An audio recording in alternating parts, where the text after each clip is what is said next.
I mean, I think one of the reasons that so many women got behind the Labour Party manifesto that was put forward with Jeremy Corbyn as leader was because suddenly we had very clear socialist policies, and women understand that those socialist policies actually affect them the most, and that they're the ones who actually kind of suffer the most from all of the austerity politics.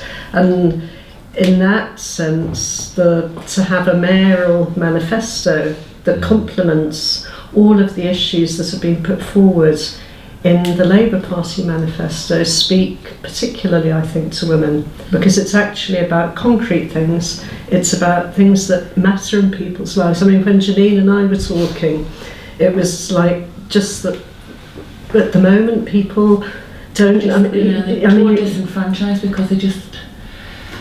they're worried about if they're going to be able to feed their children, if they're going to be able to clothe their children, when they're actually going to have a wage next week because they're on 0-hour contracts. They can't go out and get anything on credit because they don't have that credit history, because they're not able to get that credit history.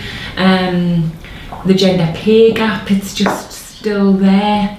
And that's one of the things that you talk about in your policies. It's one of your policies to address the gender pay gap. Absolutely. Well, all of those things, anything, whether it's poor housing, whether it's insecure work, whether it's low pay, they massively disproportionately affect women.